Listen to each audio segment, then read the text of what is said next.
let's see here. How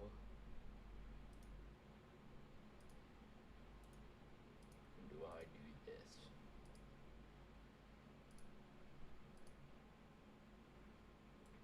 Oh.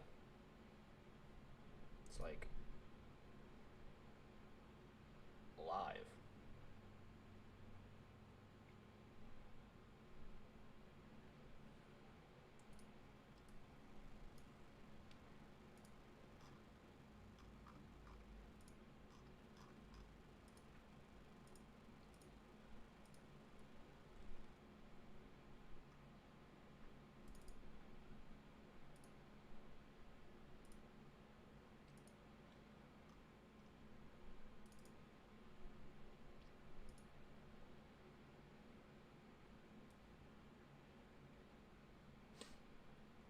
Let's see.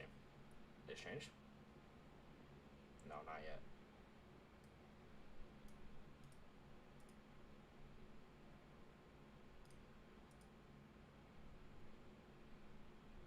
Okay, that's cool.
Yes, sir.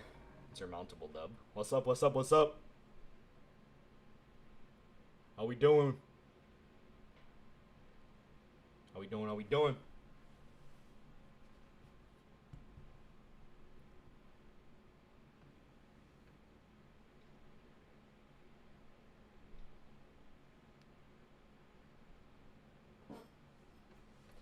Maybe get some more people in here. What up, what up, what up? How we all doing, baby? Silence? What do you mean? Can you guys hear me? Can I be heard?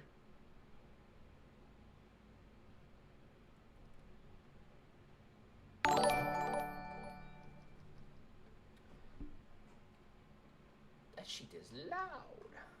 Thank you for the excited as fuck right now. W mans. Listen to some fucking Da Baby. It's not gonna go. Can y'all hear me? Hello? Hello, hello, hello? We can? Okay, cool, cool, cool, cool, cool.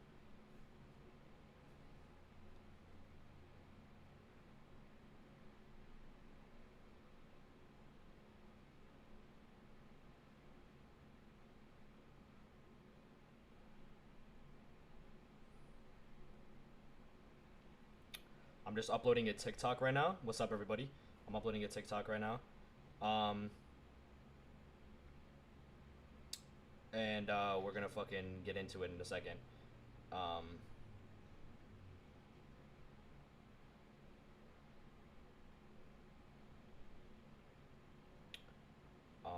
The lounges.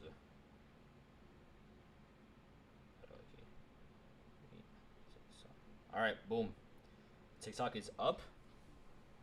The TikTok is up. We're good.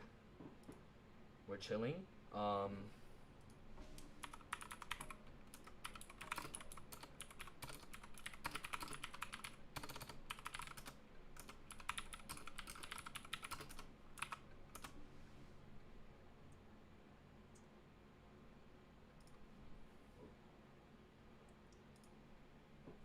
React to Uni plus Naruto. I don't know if I want to do all that. All right, we gotta find a video though. Okay, listen. I wanted to go. Hey, that's my video. Okay. The first thing that I did want to do is I wanted to go I'm gonna react to parts of like a few. This one of like this older video of Seth I wanted to talk about because people use this video as like a basis for like planetary Naruto, and I wanted to talk about it because planetary Naruto, as much as like if you're here right now, right? If you're in this stream right now, you probably agree with me and planetary Naruto. You probably agree with that. We like I've kind of just like I've always like been a big guy for it. So you probably agree with me. But not everybody does, and that's the thing. Not everybody agrees.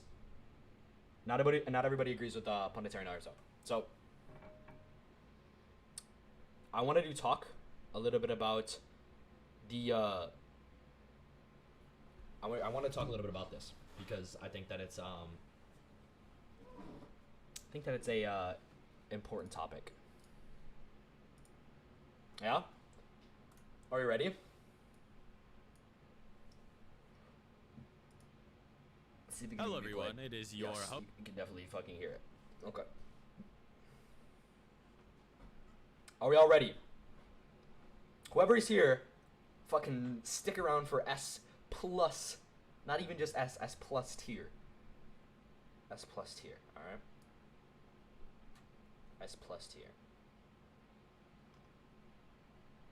Naruto's Dwarf Star, W. Excited as fuck, let's go.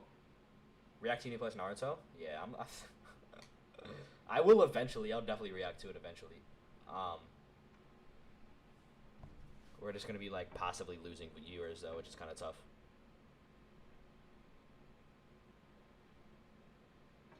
Let's go. All right. Oh, Seth the programmer, and surprisingly, I'm here talking about if Naruto is beyond planet level or just planet level in 2019. That's right. Guys, this is date. Mark the date.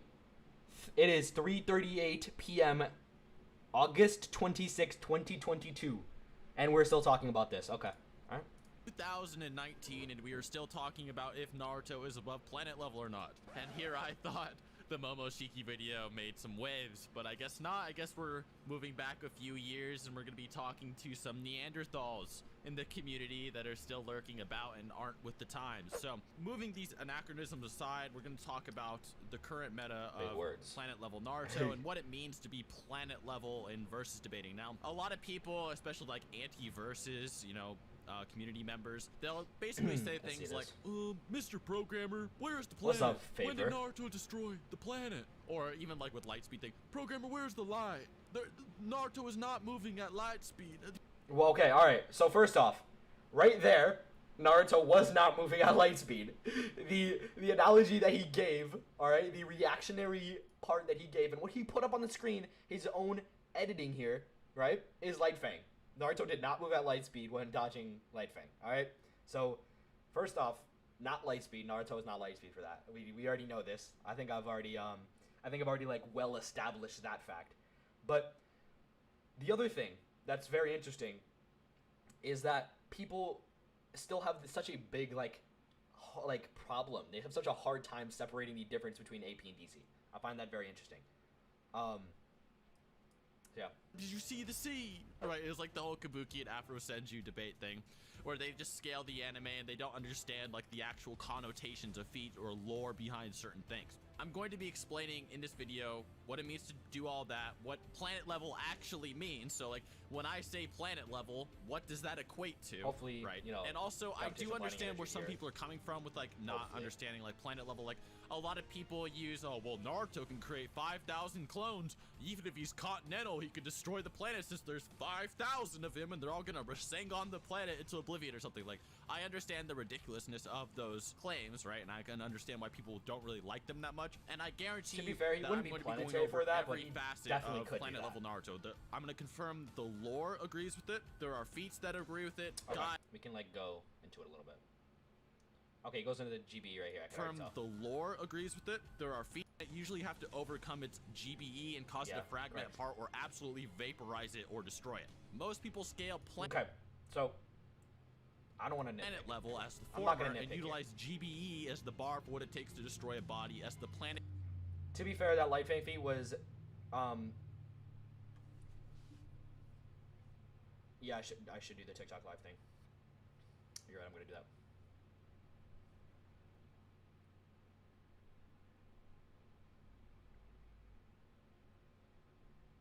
Let me make a notes thing for it. All right. So the interesting thing here is like I don't want to like nitpick, right? I don't want to nitpick, but in terms of just like GBE, like it's not as simple as just like fragmenting it or vaporizing it. Like especially if you're vaporizing an entire planet, it's a little bit different than like at like bare minimum overcoming the GBE for like non like reformation, that type of stuff. But yeah, like I don't really I'm not gonna like nitpick on all that, but yeah.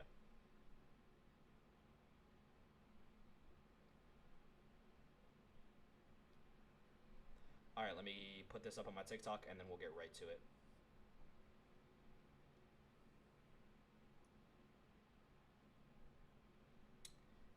And we are back. All right. So, message restricted. What did he say? I can't even like check it. Okay. All right. So, in terms of, we can just like first off start off with like, because we're already into the Light Fang topic, right? We can just like, boom, just like straight into it. So, when we're looking at Light Fang, right? So this is like the redoing of it. So like we can start off by like talking about how like I was how like I redid this, right? Credit to Foria for this idea. But yeah, so the the first thing, right? The first thing that we're gonna be talking about, like in general, is where the time frame comes from, because like this feat is a little bit like it's a little bit kind of like almost hard to tell. So you have Naruto right here, standing right in front of him. Okay, so GBE is gravitational binding energy. Basically, the bare minimum amount of energy that you would have to release to fragment a planet. Basically, that's like it would be done via fragmentation. It wouldn't be done by anything like pulverization of the entire thing. It would be done basically the minimum amount of energy that you have to release to make sure that a gravitationally bound structure does not rebind itself. So for everybody that is in my TikTok live stream right now, go to the red button app. Red button app. That's where I'll be answering every question and we'll be talking about whatever. But a lot of people take the distance between Madara to Naruto, right? Because we have the previous panel. The previous panel was right here, where we can see that they're like standing right in front of each other. There's two interpretations here, though. One is that Naruto started dodging either before or after. People took the distance between him and Naruto. Naruto has something in front of him. So Naruto would have had to either have been dodging before it hit it or after it hit it. One or the other. So it had to have been at one point in time.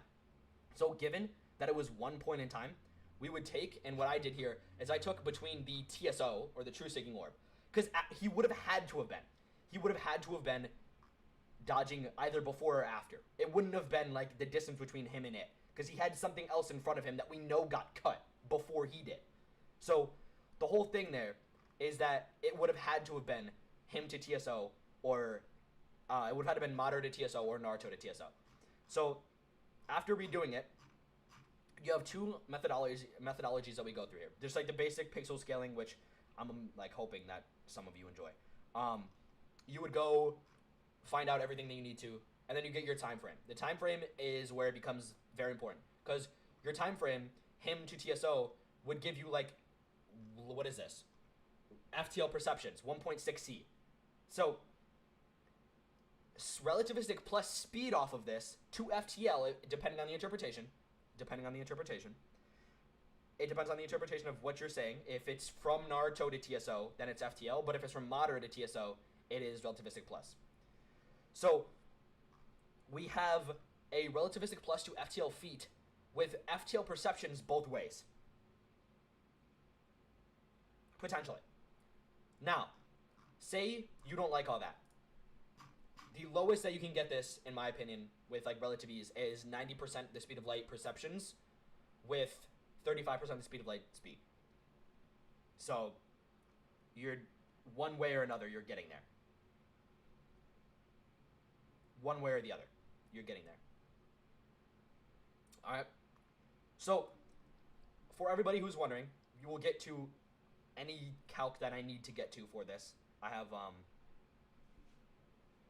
everything up. Everybody who's on my TikTok live, go to my red button app. I will be answering any questions there. If you're in the TikTok live, I probably won't be answering it. But yeah.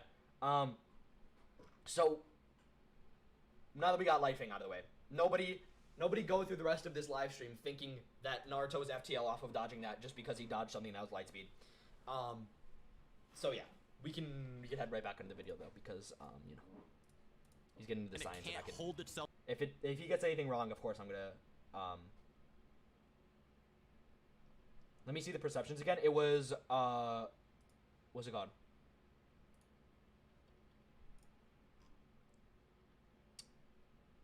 .6 to 3.0 C. All right.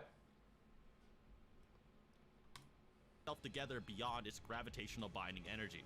There's a few methods to calculating gravitational binding energy, but the most applicable form should use the inverse square law and goes a little something like gravitational constant times 3 by mass squared divided by radius times 5. Okay. I don't like how we describe that. There's not really multiple ways that we go about solving for GBE. There's just a short way that we use for power scaling, and then a really, really long way, which involves direct dimensions for a planetary figure. So when we're talking about the gravitational binding energy of something, we're not using the formulae that we use for it in power scaling, because we have a lot more information on celestial bodies in real life than we do for power scaling. We're basically getting the mass, the relative mass of a celestial body, as well as we're getting its relative size, sorry. So we're not getting too much information. So we can actually take a look at something. So this is a study, a research study done on the gravitational binding energy of, what's up, Pins? What's up, Pins? I have right here, this is for my wiki. So, actually, good time to plug. The Lounge's Battle Wiki. This is where Red App, lol. It's YouTube. I'm probably gonna get banned for saying it, but I'm live on YouTube. I'll be answering any questions there, of course. But, so yeah.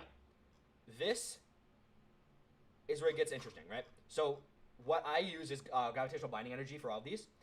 Planet level starts at 1.5 to the 32 joules, okay? So, what's interesting? So, DC does YouTube is peak station W. So, what's interesting, right, is when we take a look at the study, right? When we take a look at the study,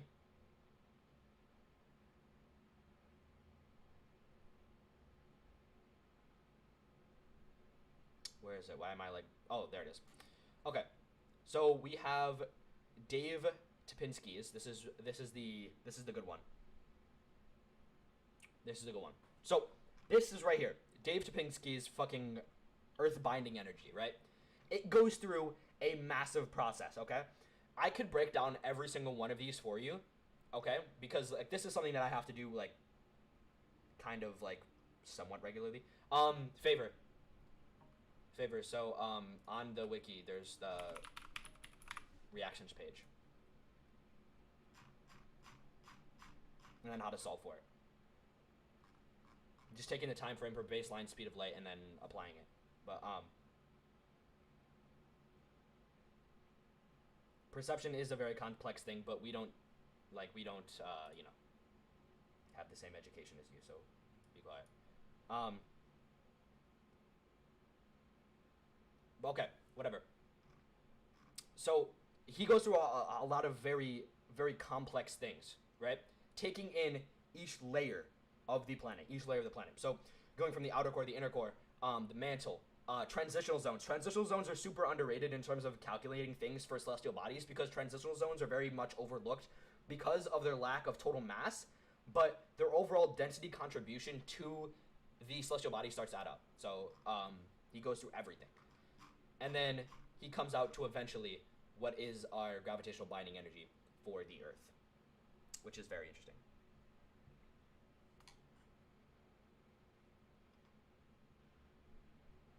Okay, so GBE is a bit more complicated than what like he made it seem, and it's a bit more complicated than what he made it seem, as well as there's not that many different ways that we do it.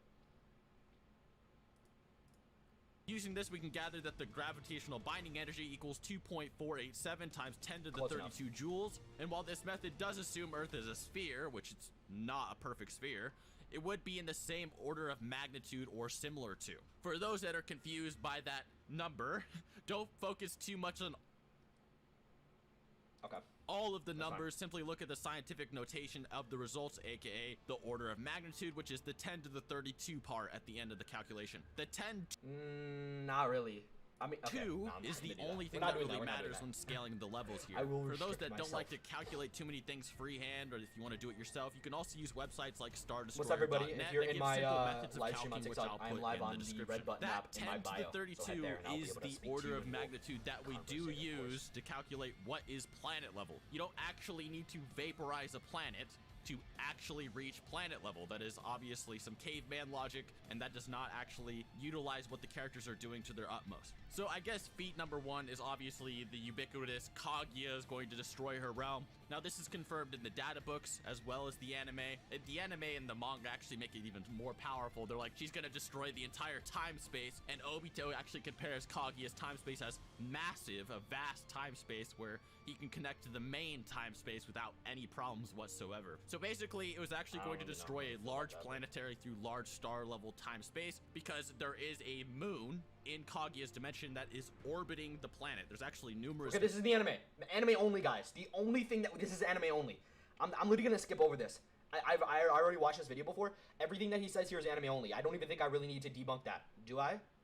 I don't think you really even need to. It is canon.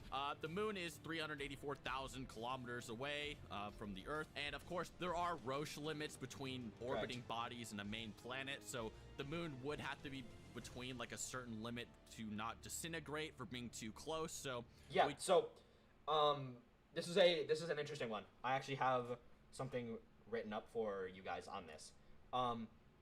So this is another one of my servers, and it goes through like a bunch of different stuff, including like GBE and all this kind of stuff. Where is it though? So channel finder, and then we'll go to where is it? Roche radius. Okay, so this right here is where it comes into the Roche radius. So the Roche radius for this in specific, right? Roche radius is basically the distance between two celestial bodies, in which one celestial body is being held within a proper gravitational field where it's not being pulled in or pushed out at such a rapid pace that it would completely be like absolved from any sort of structural soundness, right? So pretty much as the Roche limit would start to like kind of pull back into itself, or it would get kind of bigger depending on what body we're talking about, because like the Earth can hold a Roche limit to the sun, as well as the moon would hold it to us. So let's just say that the Earth, right, this is what we're talking about. The Earth's gravitational fielding, for whatever reason, right, it starts to lose density. We start to lose total like binding energy, right? We would see that the moon would start to get closer. As the moon starts to get closer to us, because we have such a high gravitational density, what is going to end up happening to the moon is that it's going to disintegrate. As he said, it is going to start to get pulled out. Tidal forces are very, very strong. So, you know, this is kind of like the representation of what would happen. Like, that's like, you don't even need me to explain that much about it. All you need to do is look at this diagram. It gets closer. After it passes a threshold, it would just get pulled apart. So, there's that. And we can go right back to the video.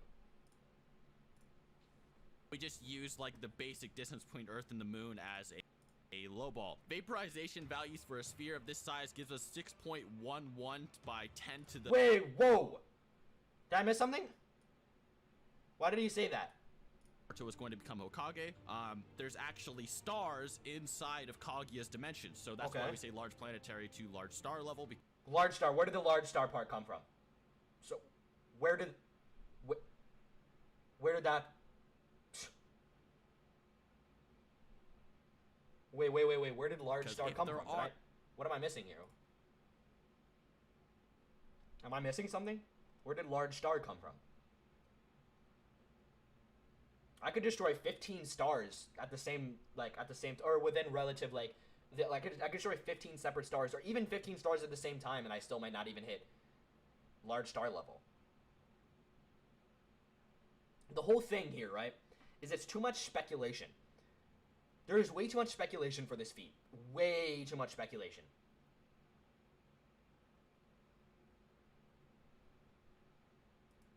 Our stars, she's basically nigh solar system level for destroying this time-space. So if it's just a moon, if you just say there's no stars, maybe you don't like OVAs, even though it is canon. The moon is 384,000. It's not. It's not canon. It's not canon. The Boruto anime is not canon to the Boruto manga, as well as,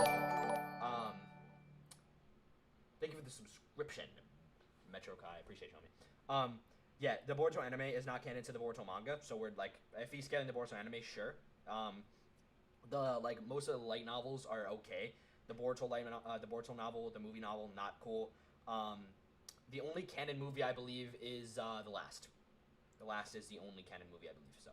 1,000 kilometers away from the Earth, and of course there are Roche limits between orbiting so he's bodies just saying, okay, and the main limit to not disintegrate for being too close. He's saying that if you were to destroy this dimension and you only destroyed the moon. Okay. So we just use like the basic distance between Earth and the moon as a low ball. Vaporization values for a sphere of this size gives us 6.11 by 10.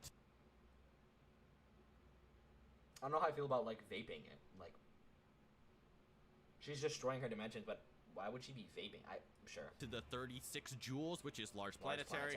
And of course, a lot of people will be like, oh, well, the Shinobi Alliance gave her like all her chakra and whatever, but people fail to realize that Naruto ran around and gave every single shinobi in the Alliance 3 times the chakra of Kakashi, and Kakashi is able to take on Akatsuki members, and Akatsuki members can take on 1,000 shinobi each.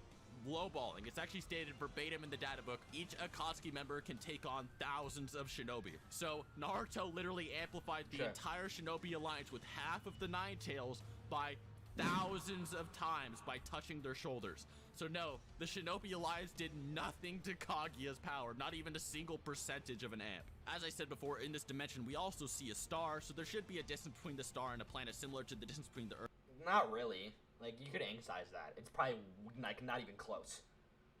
I would reckon that it's not even close. I would say that it's probably very far off. I would argue that it's probably very far off, to be completely honest with you. But, what do I know? Like, what do I know? Yeah, it's a little bit weird. Too much speculation. I don't really agree with assuming naturalistic parameters around celestial bodies just by default. I would rather see more proof of something when it comes to celestial bodies than, like, just speculating them at their default to being a, like, standardized gravitational functioning, like, body. I just would. I want to see, like, yeah. Earth and the Sun. 1 AU is 149.6 million kilometers, and using a sphere of this size gives us 3.6042708 times 10 to the 44 joules, which is high-end large star level, nigh solar system level. Oh, because he's saying vaping this, right? Vaping is, like, something that size. I don't like it. Like, I don't like it. I don't like that. I don't like that. I don't like that. I don't like that. I don't like that. Hold up. Okay. So, the gravitational binding energy of our sun, right? Gravitational binding energy of our sun. Now, given this is the rough formula. But it's not like when we're talking to the 44th joules. That's actually like what, like, let me go onto the wiki actually, because I actually have this stuff up there.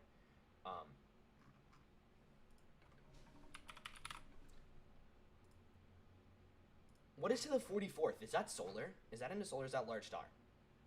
Yeah, that's in a solar. So yeah, vaping a star is solar. I mean, I guess that kind of, this star I guess that makes sense. But nah, like, why would he vape? I don't know. It doesn't make really that much sense to me. But basically, this feat is, if the Earth was turned into a nuclear bomb, it would be weaker than Kaguya's attack by over 100 times. So imagine the entire planet was a nuke. It would still be weaker than Kaguya's attack 100-fold. So yes, obviously that is the feat that is beyond planet level. That is just one of many. There's another guide that gives credit to Kinshiki as well. This is tough. I probably agree with it though. I probably agree with it. It's the Boruto movie guide, which is kind of tough. The Boruto movie, I don't know how I feel about the Boruto movie guide, because it's a movie guide. But it doesn't really contradict anything. But it is from something that does. So, I don't know. That says he has the ability to split worlds. Now, splitting the planet isn't full-on planet level, but it still should calculate to small planet level, give or take, which would still be considered planet level to a smaller degree. This is... Okay, so, what the fuck was that? Wait.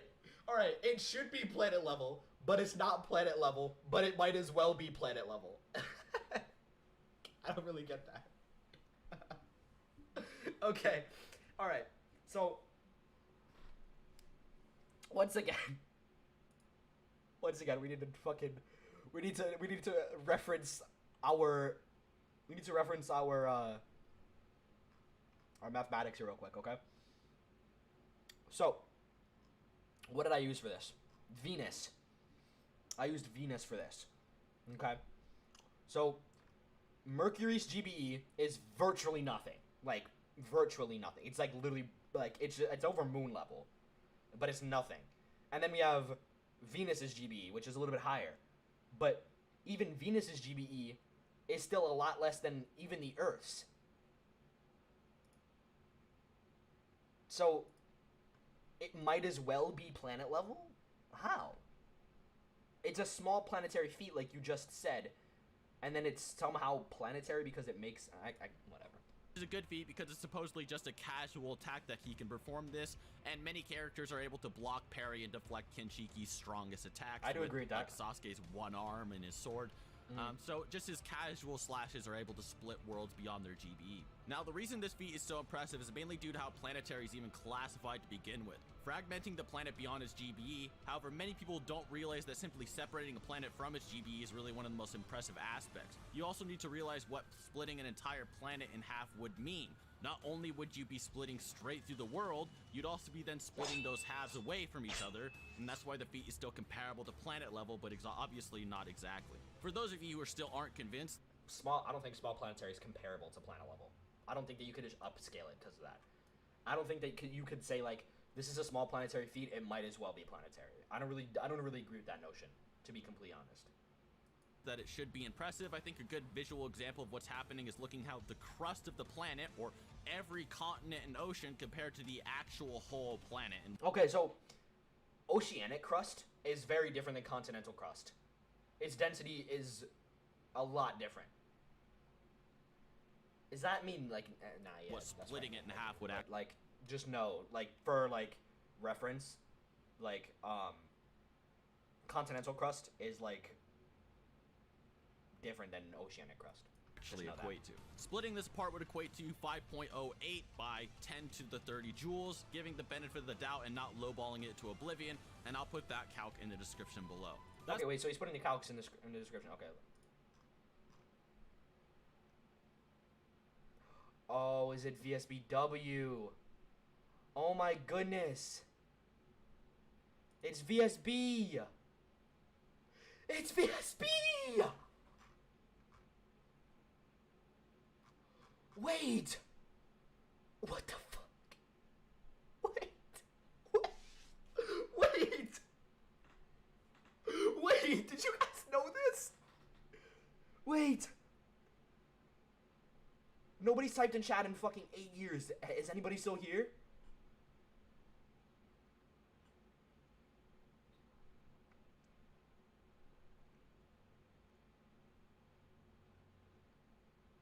Yo, guys! It's on VSB! He's getting it. Oh my god!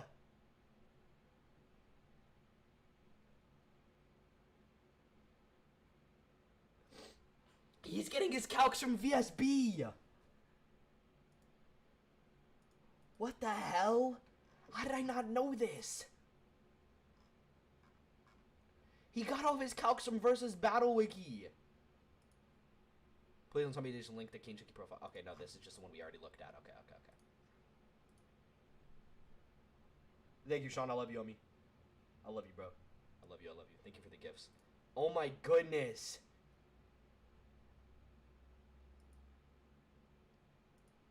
Okay, so this was off of a Discord like link. Okay, that makes sense. Seth admitted to using VSBW cogs, but why would you ever do that? Why would you ever subjugate yourself to such things? Look at how fucking uninteresting these are.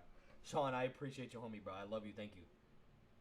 How you not know this? Because I thought I knew someone else did his calcs for him. I didn't know that he just got his calcs from VSB.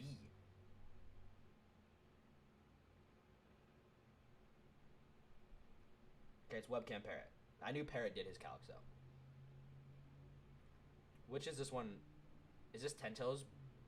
Okay, no, this is fucking being, alright, I mean, that makes sense,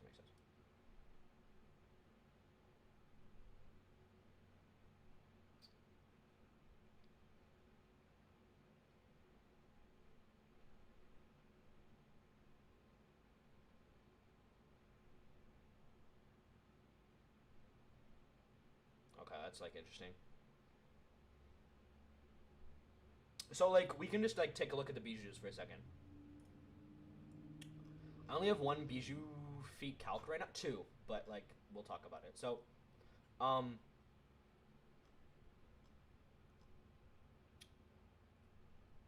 so the Two Tails TBB is, like, unironically...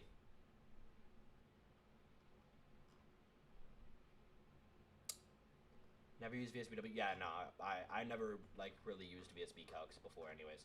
But so like this is Matatabi. This is Matatabi's Tail Beast Bomb. It is small town level, like nothing super impressive to be honest with you. But when we go up a little bit more, it gets like a lot more interesting. Like it gets a lot more. You don't need to worry about the group chat, but this is the only video. No. I'll step off this one in a second. But yeah, not that impressive. But what is impressive is this. This is impressive. This is B's Bijou Bomb that he fought when he fought against Taka. He did all this. So he vaped a bunch of rocks, which is, you know, pretty good. But yeah, it's multi-cont. Interesting. It's both. I don't know. I've seen multi-cont calcs in the past, but I don't really know for sure. So this one right here, I still need to do. I need to do this. That is true. I need to do that one. That's so interesting. Multi-continental. I don't know if let's say 8 in the 9 tails having a multi-cont feat. What is interesting is how Jubito has a cont feat. He has a continental feat. Alright, Jubi has a continental feat.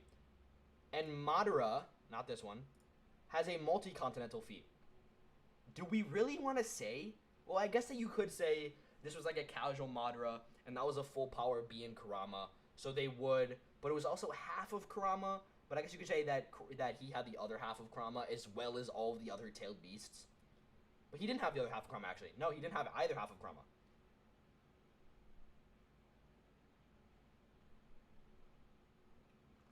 Madara was, like, missing, like, an entire Bijou here, yeah? He was missing, like, pretty much all of 8 and 9.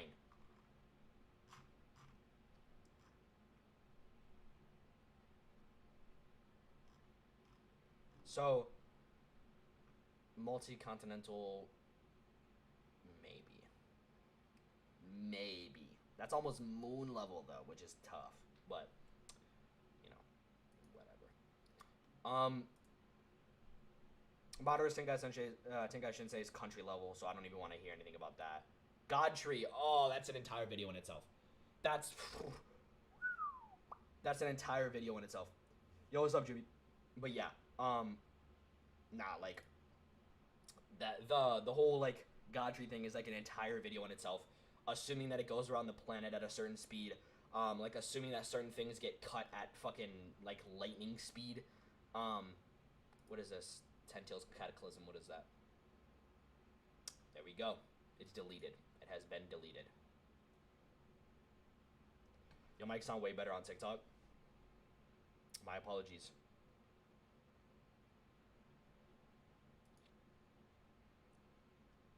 I don't really know how to fix that for you. I'm not gonna lie to you.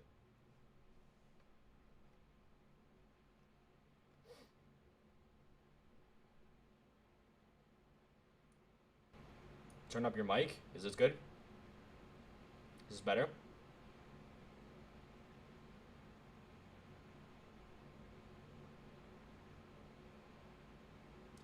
Hashirama's D-Force Emergence. Yeah, his is good. The only one that would have scaling though is the tree though. Like the real good scaling is the God Tree's Divine Deep Force Emergence that Jubidara does to extend the roots.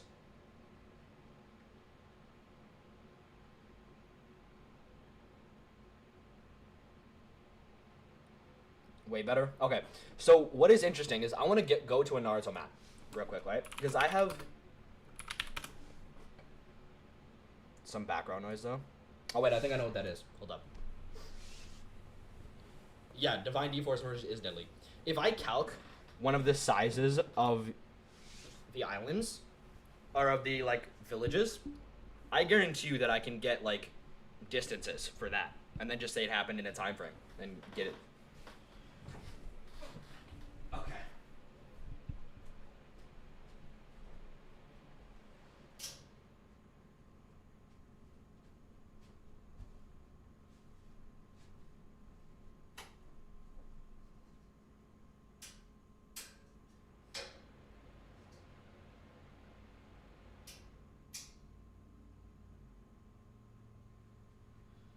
Alright, there should be fairly little background noise now.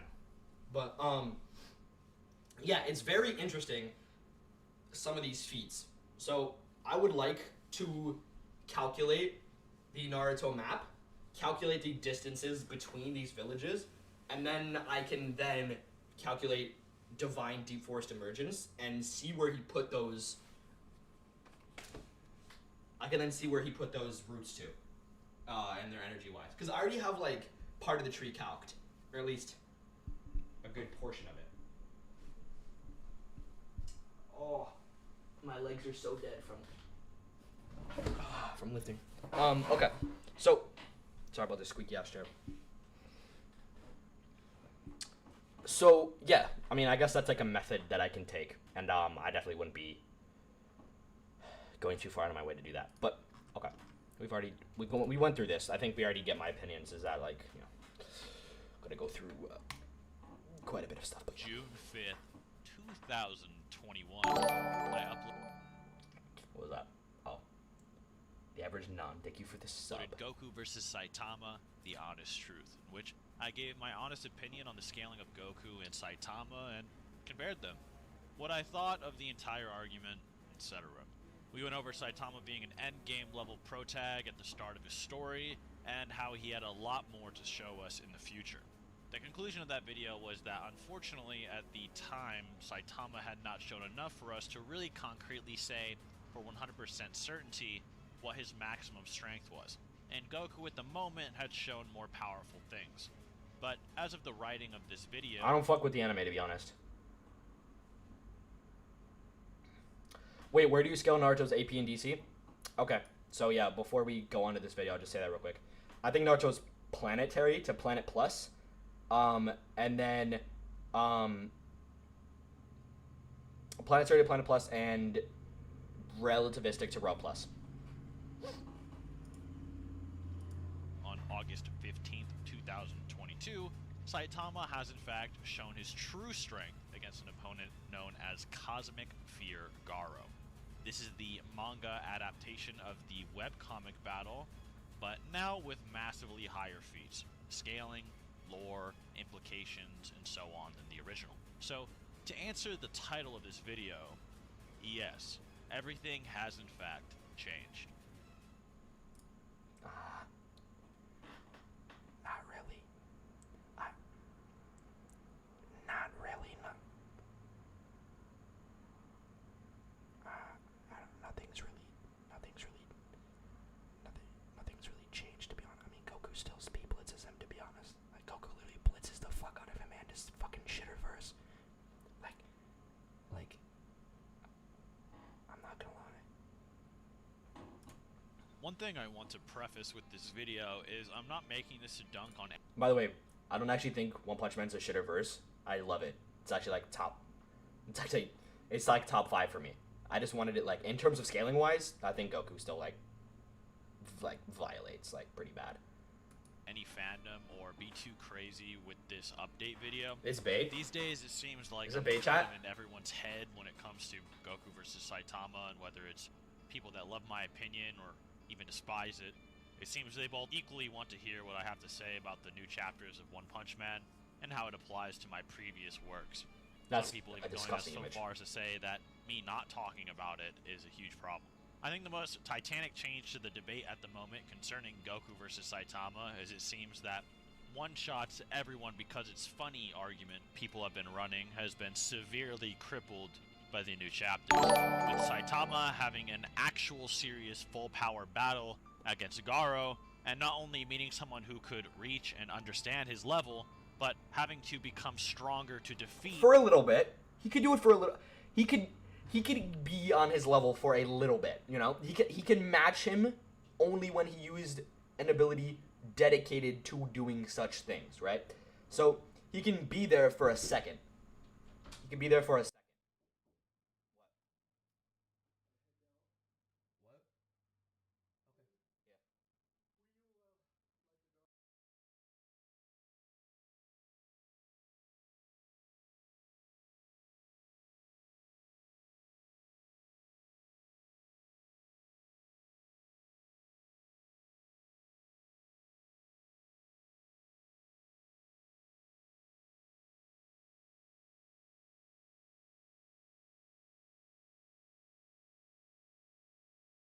Hello? Hello? Can I be heard? Can you hear me? Hello?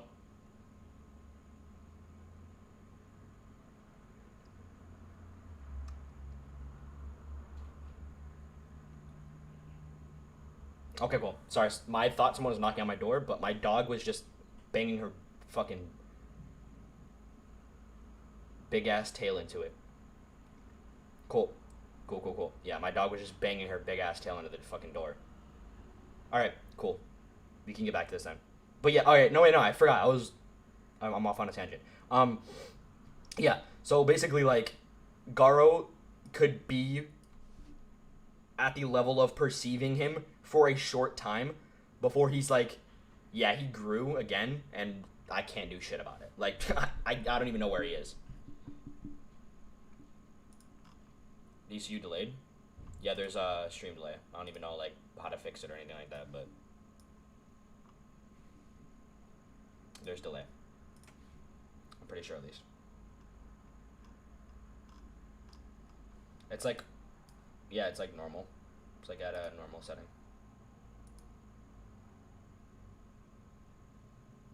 Yeah, it's like a normal latency.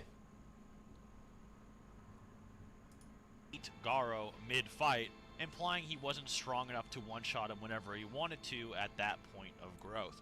The fight also, while having some comedic moments such as Saitama kicking away hyperspace gates or farting back to the battlefield, was overall much more serious in tone, with Saitama being stated by the narrator to actually be so emotional that it's increasing his powers as he fights. That's such a bad interpretation of his fucking adaptive evolution. It's not just his emotions. Like, he's not only gonna get stronger when he's mad or sad. He's gonna get stronger when he needs to be. Like, it's as simple as, like, getting stronger. I don't like... I feel like that's a bad take on adaptive evolution. And, like, a severe downplay of it. Fun fact about that farting back to the fight moment, by the way, did you know that a long time ago, Murata, the artist of One Punch Man, was actually asked what would have happened if Boros kicked Saitama into space, but he didn't slam into the moon, and it was actually said that Saitama probably would have just farted back to Earth or something, so that scene was actually kind of a pretty funny callback, and very Murata-esque for those that keep up with all the interviews. The only other argument people have now for Saitama being a limitless, omnipotent god one-shot character is that while fighting Garou, Garou states he has limitless power and limitlessly grows stronger. However, this limitless is clearly not some level of omnipotence or above fiction level power, and the limitlessly growing stronger statement we actually see being highly linear and quantifiable when shown on an actual graph. Others have pointed out that some of these lines are actually mistranslated, with the Ra's more so being Garou just calling Saitama very strong, etc., which probably makes more sense. No, I mean, it didn't say infinitely. And It was that translation was right. The one he got up, it said, he said something different than he put up for like whatever reason, but it does use the word endlessly. It doesn't say infinitely though. Why do I keep double clicking like a fucking goof? Saitama growing stronger during fights, of course, doesn't mean he can one-shot anybody in fiction either. And even within Dragon Ball, such as Broly, who goes from the likes of base Vegeta to requiring a fusion of both Goku and Vegeta and Super Saiyan Blue to defeat in probably a matter of minutes. Even Super Saiyan 1 through 3 is a 400 times difference by itself, with then Super Saiyan God being able to one-shot Super Saiyan 3, and Blue being over 50 times stronger than Super Saiyan God. Okay. Due to just literally being super... Yeah. So, this is what I was going to say. The whole thing here is that Super Saiyan Blue is a 50 times amp on God. Makes sense. It does make sense. It makes sense. Like, even outside of the anime statements, right? Even outside of the anime statements, it makes sense. Super Saiyan Blue is just portrayed to be Super Saiyan God with some more oomph to it. And that oomph is Super Saiyan. So, Super Saiyan's a 50 times amp itself, right? Since Super Saiyan 1 is a 50 times amp, you're just taking that of God and giving it another 50. It makes sense, but it's headcanon. It makes sense, but it's deducted multipliers. So, take that as you will. Take that as you will. It's never stated in the manga, but it makes sense. Like, logically, in your, like in these brains that all 12 of you have in here, it makes sense to us because we're intellectuals. Super Saiyan gods. It just, it's deducted. Like, at the end of the day, it's deducted. So, like... Super Saiyan. With their fusion being their power levels quite literally just multiplied together, which exceeded over 3 million even back during the Namek saga in Dragon Ball Z, let alone Super.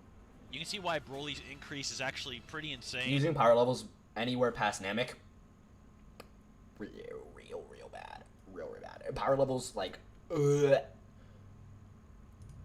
a bit more impressive than the likes of Saitama and growing a few times stronger on this graph.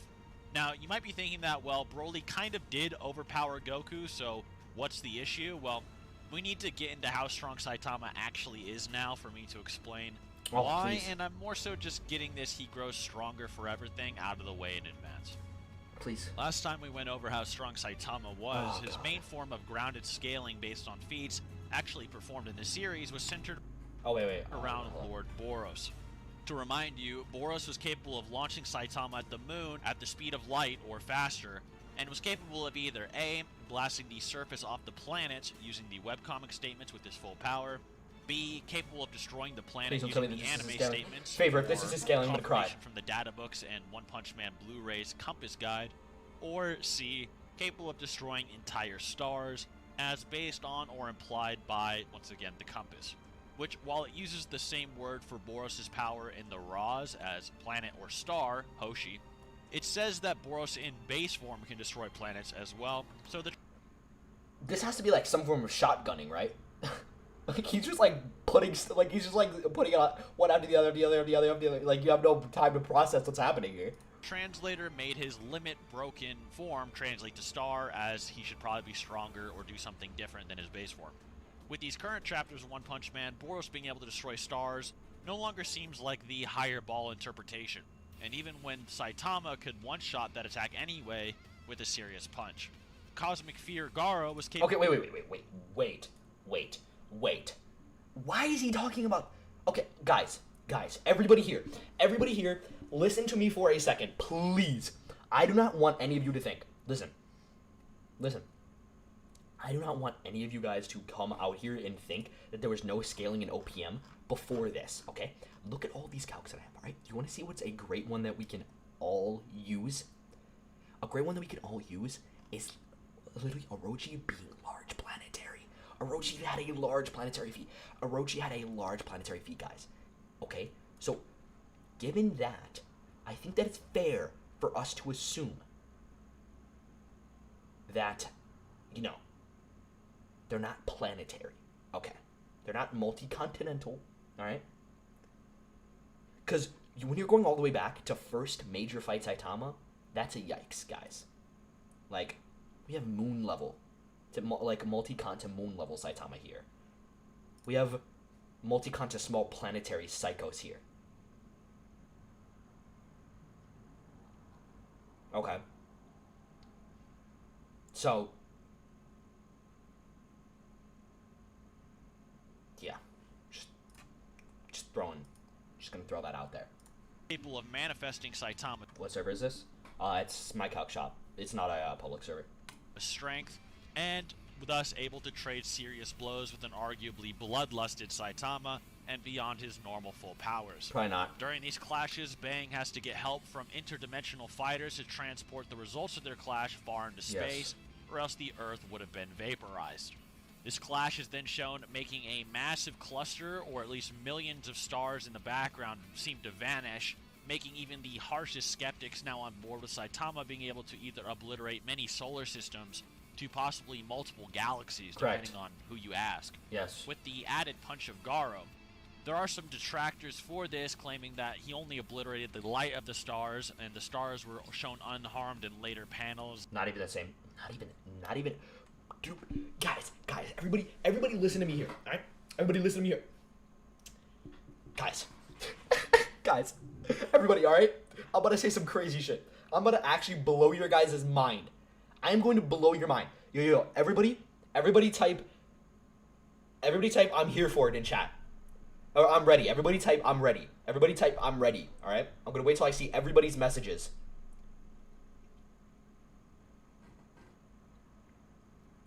Once I see everybody's messages.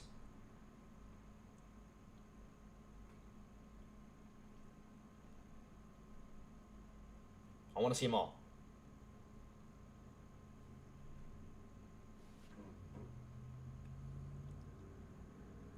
You're ready?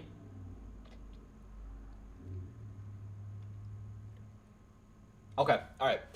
Here's the crazy fucking reveal, guys. Space is 360 degrees. Wait, space goes in every direction? Wait, you can see different parts of space? What happens to your left doesn't happen to your right? What? Oh, wait, space happens to the left, to the right, up, down, side to side? Horizontally, vertically? Like, I'm saying the same things over and over again. Like, bro. Space goes everywhere, guys.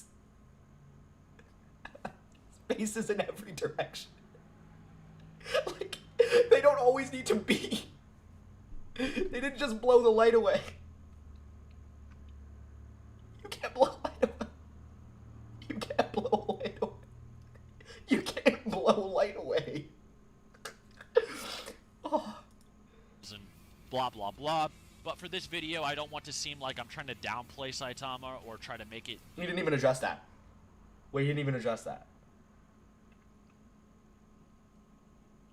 Oh my goodness. What?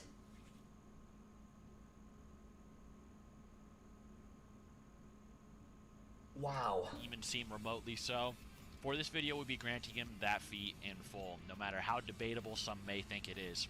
So, not only does Saitama possibly obliterate tons of solar systems or even many galaxies, but he then grows many times stronger after this, meaning not only does he eventually gain the ability to easily do this feat on his own, even without Garou, but the ability to do many times more than this on his own. This is very impressive, giving Saitama finally some empirical weight to his abilities outside of speculation that can finally really be compared to other fictional series. He's been slamming Naruto for the past 50 chapters. But yeah. Especially since this is confirmed Saitama's maximum, and if anything, beyond his maximum. If you were to throw this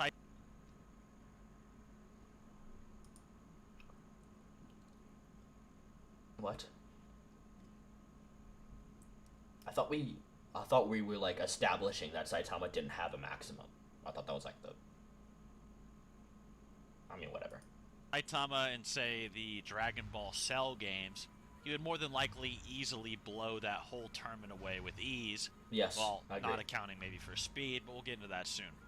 Cell, a being who could vaporize and blow away solar systems, and made some beings think he was going to destroy, potentially, the whole universe in some translations. Now, while this is probably over time, you would be very surprised at how some people think Cell could actually destroy the universe in one attack, with statements of him having infinite power and so on even being stated.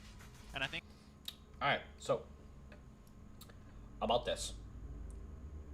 Never stated in the anime that he can blow away universes. It's stated in the anime that he can destroy the solar system, which I'm more than happy to show you what that would mean at the highest degree. If not solar.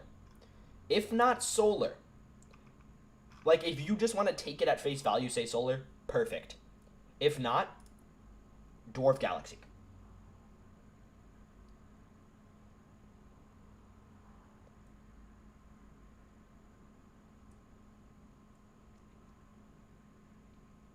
Dwarf galaxy level. At its, like...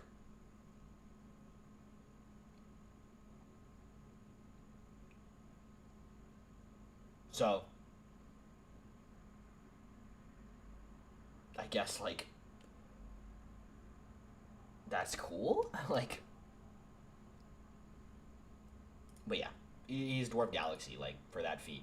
That is high-end interpretation. I think it's pretty safe to say Saitama is stronger than Cell for the most part. Yes. From there, even in the next saga, the Buu saga, we don't really see feats or statements on par with what Saitama did, really. Wrong.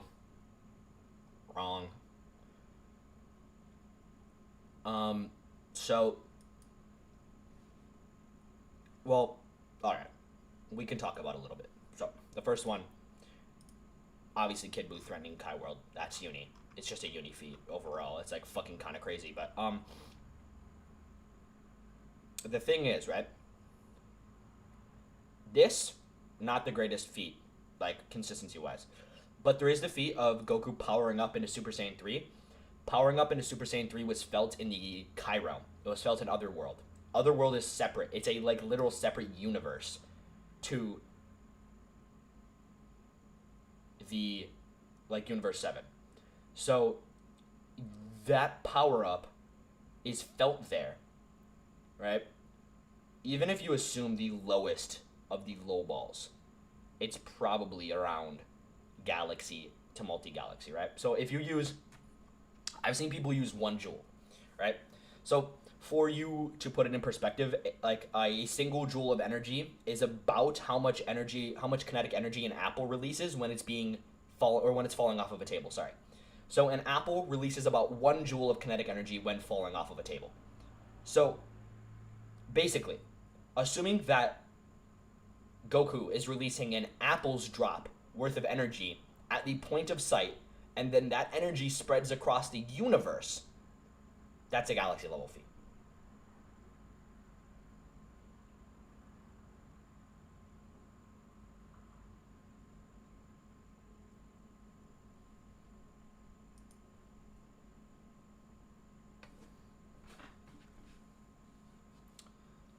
A little bit interesting. Until the ending of the Fusion Saga, or if you use the anime version of the Buu Saga where we see Majin Buu ripping apart galaxies, and where people debate if Kid Buu could have destroyed the whole universe very quickly. Goku calls it a poof. In the anime canon, which yes, the anime is canon, we see Vegito, the fusion of Goku and Vegeta, fight against Majin Buu with Ultimate Gohan absorbed. And while enraged, Majin Buu Ultimate Gohan absorbed screamed so hard that it sent shockwaves that begun to rip apart the entire living universe. Yep. And was going to spread across the whole universe and then crush said universe with alternate dimensions. Yeah, just by yelling really hard. As an example, Super Buu and Gotenks, Kind of who a bad are take. vastly superior to Cell, screaming as hard as they could only open a small portal between dimensions. And here is Buon doing that on a scale as large as the entire universe. And then you can begin to see why Saitama's new feats start to look a little bit smaller and more questionable. Buhan even harnesses this universe-destroying power. So, like, we're just going straight off the anime then. Alright, well. Why? Why? Why do people think that because it's labeled as anime canon, it is therefore the only canon that matters? Why? Just because it's labeled anime canon does not mean that you can only use that. Because it fits your narrative. The manga is the source material. The manga is listed as manga canon, and it is the first one that is released. So why do people use a mixture of feats?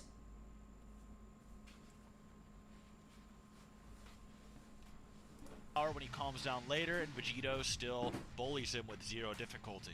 Then with Battle of Gods, Super Saiyan God Goku then surpasses even a hypothetical Super Saiyan 3, 8 times stronger, time skip Vegito. Yes. With him, and then a heavily suppressed God of Destruction Clashing Fist, then going to annihilate not just the universe, but this feat is also probably around multi-galaxy.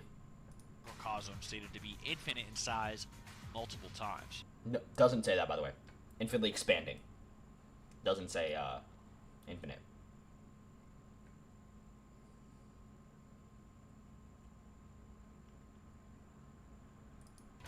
With the macrocosm consisting of a planet as big as the universe, within a sky so big that heaven vanishes.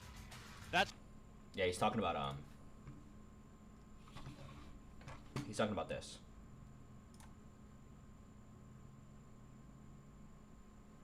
Talk about this.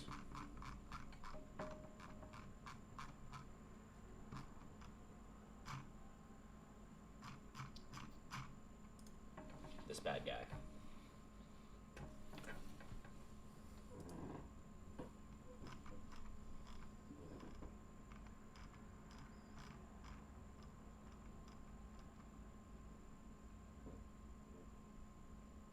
So yeah, its GB is universe level. That's right, the macrocosm of Dragon Ball, at least Universe 7, is so big a possible infinite universe can fit inside of it and be so small compared to the entire thing it actually vanishes when compared to the full thing. With Goku and Beerus then clashing fist, just like full power Saitama and Garou, but instead of making some stars disappear, they make every star disappear, all of time-space disappear, and multiple universe-sized bodies disappear, as the entire macrocosm, as stated by the narrator, would become nothing. And this would include infinity as well as it is infinite in size.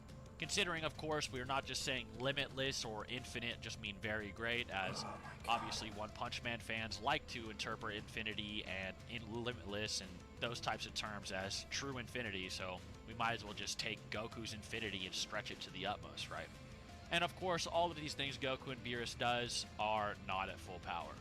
This is all common knowledge, but it is not really nailed into people's heads enough, and I don't think if they think what Saitama did is even comparable.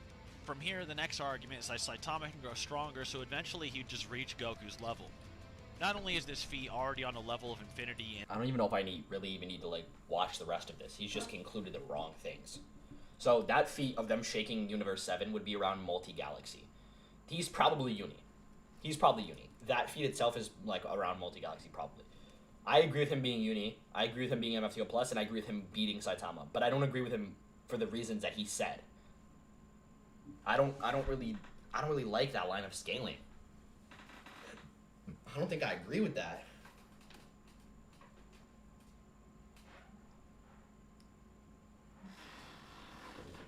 Like, I don't agree with that.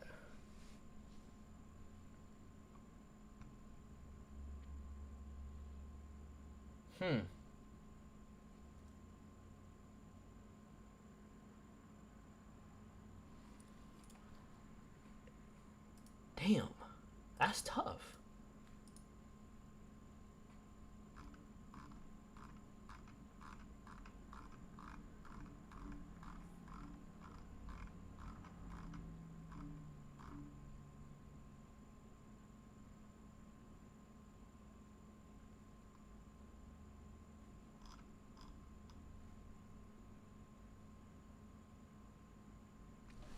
How does he reach low multi? No clue.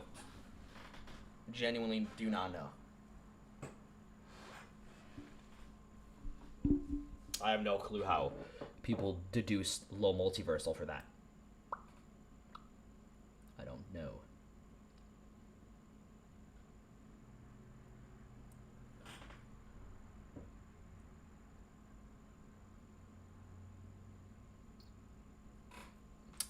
Okay, well, I watched the 2 videos. Now, am I pleased? Absolutely not. Definitely not pleased. I'm not that mad. The Naruto planetary stuff I don't really like. I prefer to be hyper thorough with my calculations. So VSB is not the way to go. I prefer to do my own. As you can see, I have a whole fucking server of them right here. Don't agree with a lot of calcs that he put on his Naruto planetary video. I don't think that Bijudama was multi-continental, although I'll have to see. I'll calculate it for sure. I don't think that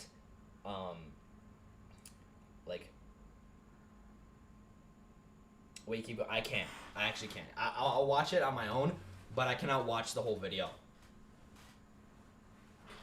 I'm already mad. I'm upset.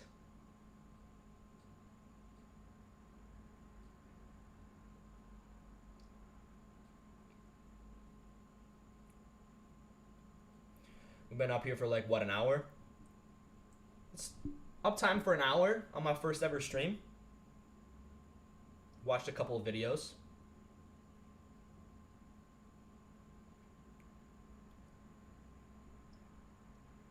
React to TikTok scales.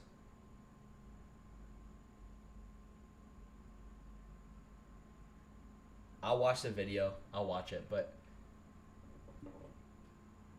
I have to be somewhere soon. I have to get ready for it.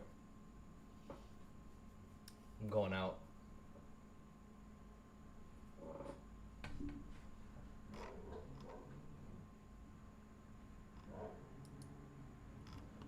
But, yeah.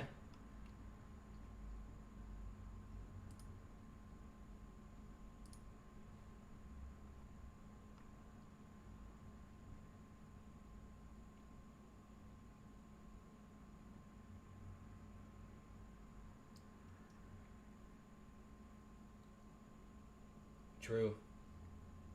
2 minutes. And beyond on some Buzz Lightyear already, but people underestimate how much stronger Goku.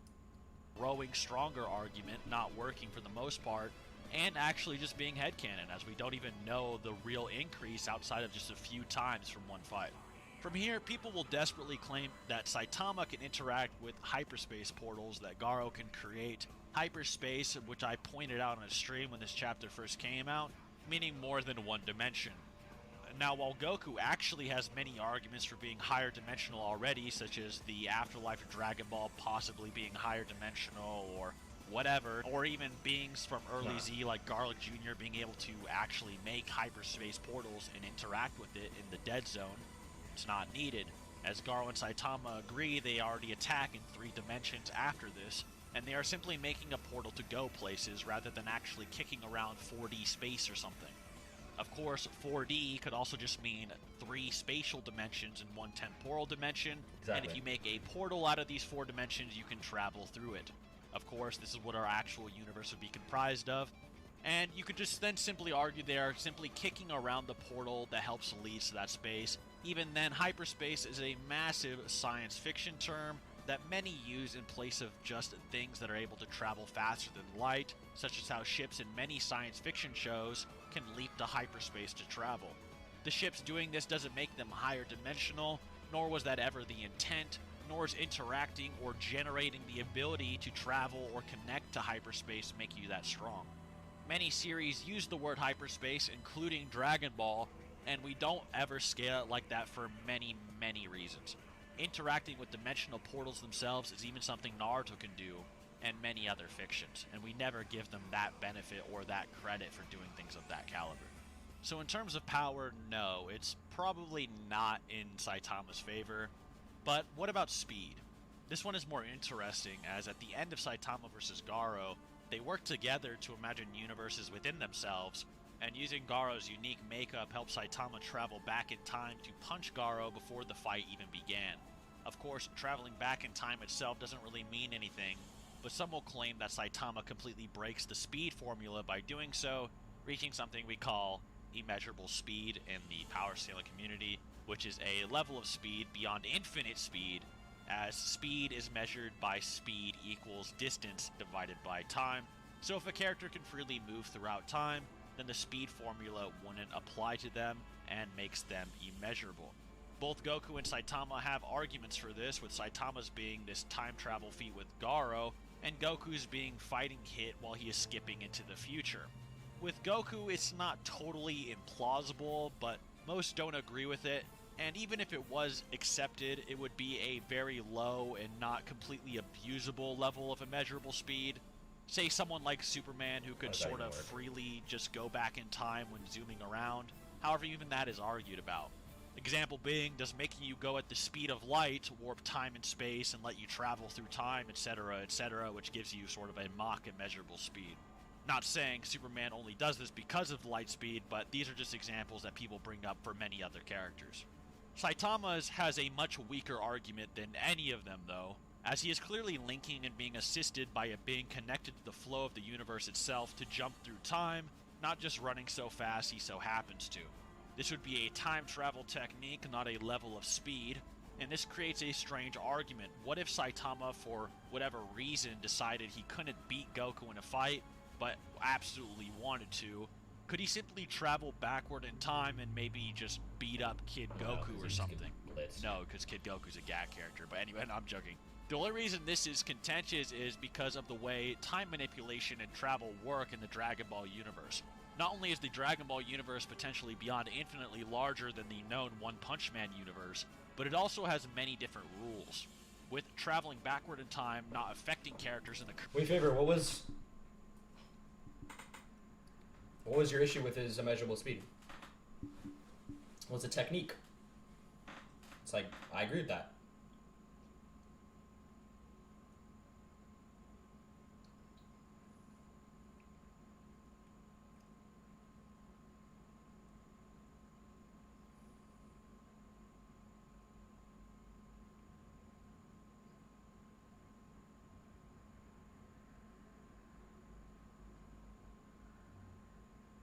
Goku didn't even skip into the future. The sub just, yeah, sure.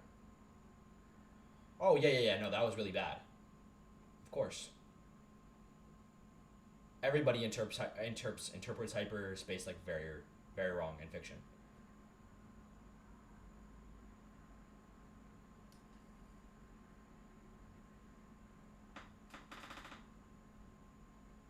Yeah, no, it's not. It's just not.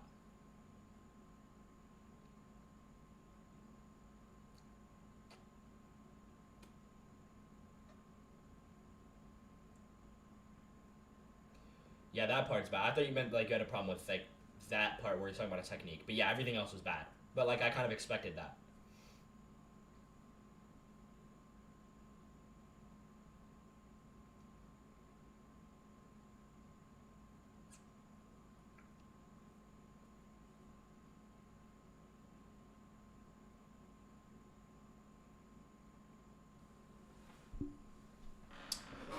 But yes, this was the Seth video. I gave my list of fucking contentions that we already had. His whole interpretation of like things around hyperspace. Hyperspace overall is like a subclass of sub-fictional scaling. Like it's literally a sub. Like people who actually use hyperspace scaling. Hyperspace does not scale anywhere. You get no scaling for opening hyperspace portals. You get no scaling for interacting with hyperspace portals because they are literally physical. They are quite literally like a 3-dimensional portal that is interactable. That's why you can see them. You can see the distortion in space, which means that they are inside of space. Anything that has mass, anything that exists will distort space to a certain amount, the same way that we distort space just by walking. So, yeah.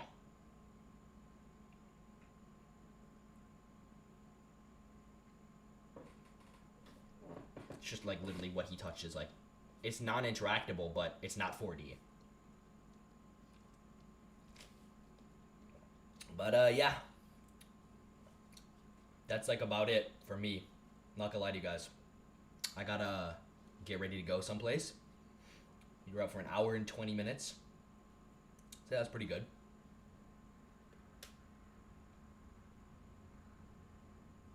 We had a lot of viewers this whole time. I really appreciate you guys.